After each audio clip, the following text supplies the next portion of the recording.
দেখা পোৱা গৈছে যে ইতিমধ্যে বিটিসি পৰিষদীয় নিৰ্বাচনৰ কাৰণে কংগ্ৰেছ দলে প্ৰাৰ্থী তালিকা ঘোষণা কৰিছে আৰু আপুনি মথনগুৰি পৰিষদীয় সমষ্টিৰ পৰা প্ৰাৰ্থিত্ব লাভ কৰিছে। এই মুহূৰ্তত আপোনাৰ প্ৰথম প্ৰতিক্ৰিয়া কি ক'ব?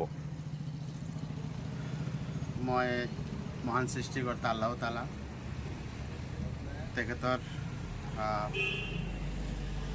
স্মৰণ কৰিয়ে কৈছোঁ যে আমাৰ দলীয় ঊৰ্ধ্বতম কৰ্তৃপক্ষ সৰ্বপ্ৰথম ধন্যবাদ দিম আমাৰ ডিষ্ট্ৰিক্ট প্ৰেচিডেণ্ট, তাৰপিছত district in-charge, observer, MLA in-charge আমাৰ মথনগুৰি কনষ্টিটুৱেঞ্চি, লগতে আৰু একজন ব্যক্তিক ধন্যবাদ দিম যিজন আমাৰ হালবাৰী সমষ্টিৰ ইনচাৰ্জ তথা আমাৰ বন্ধুবৰ আব্দুৰ ৰহিম আহমেদ, জাকিৰ শিকদাৰ দা, বুদ্ধদেব ফাদাঙ্গেৰি স্যাৰ, লাকড়া দা, আমাৰ ভাইটি ৰহুল আমিন আহমেদ, প্ৰত্যেককে মোৰ তৰফৰ পৰা ধন্যবাদ।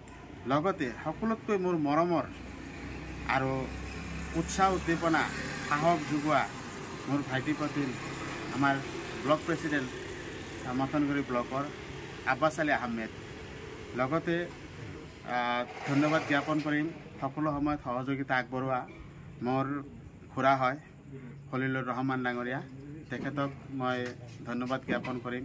আৰু লগতে আমাৰ যিসকল মণ্ডল president, booth president, block committee, মণ্ডল কমিটি প্ৰত্যেকজন বিষয়ববীয়াই যে ইমান দিন মোৰ লগত সহযোগিতা কৰি আজি যি পৰ্যায়লৈকে লৈ আহিছে, যি এটা দলৰ পৰিস্থিতি আছিল, এই সকলোকে নেওচি সমস্ত বাধা নেওচি যে তেওঁলোকে সহযোগিতা কৰিছে আৰু মোক আজিৰ এই সিলেকশ্যন লিষ্টত যে নামটো দিয়াত এটা সুযোগ কৰি দিছে, তাৰ কাৰণে তেওঁলোকক পৰম কৰুণাময় সৃষ্টিকৰ্তা আল্লাহ তাআলাৰ ওচৰত আকৌ এবাৰ ধন্যবাদ আন্তৰিক অভিনন্দন জ্ঞাপন কৰিছোঁ তেওঁলোকক।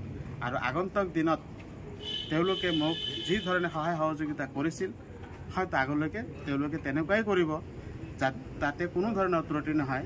আৰু মথনগুৰি বাকী ভোটাৰ ৰাইজ আৰু মোৰ শুভাকাংক্ষী বন্ধু বান্ধৱী, মোৰ আত্মীয় স্বজন আৰু গণ্যমান্য মোৰ বিশিষ্ট ব্যক্তি, যিসকল ব্যক্তিয়ে মোক উৎসাহ উদ্দীপনা যোগাইছিল যে মথনগুৰি সমষ্টিটো যিকোনো প্ৰকাৰে কংগ্ৰেছৰ দখললৈ আনিব লাগে আৰু সেই প্ৰচেষ্টা তেওঁলোকৰ আশীৰ্বাদ অনুপ্ৰেৰণা আগত ৰাখি ময়ো দেহে গেহে শাৰীৰিক মানসিক আৰ্থিক সকলো ত্যাগ কৰি সৰ্বোচ্চ ক্ষমতা উজাৰি দি মই আগবাঢ়ি গৈছিলোঁ। আৰু আজি এটা পদক্ষেপত মই সফল হৈছোঁ। আশা ৰাখিছোঁ মথনগুৰিবাসী প্ৰত্যেকটা জাতি, ধৰ্ম, ভাষা, বৰ্ণ নিৰ্বিশেষে সকলোৱে মোক যেনেকুৱা দলীয় কাম কাজত সহায় সহযোগিতা কৰিছিল, আগন্তুক দিনত ভোট প্ৰদান কৰি তেওঁলোকে জিকিব। আৰু এই জিকাটো মথনগুৰিবাসীৰ সমস্ত কংগ্ৰেছ প্ৰেমী, কংগ্ৰেছৰ যিসকল ব্যক্তি ভাল পায়, আন্তৰিকতাৰে তেওঁলোকে আগবাঢ়ি আহিছে, তেওঁলোকৰ বিজয় হ'ব। এইটো ছফিউৰ ৰহমান হিচাপে বিজয় নহয়, বিজয় হ'ব মথনগুৰিবাসীৰ।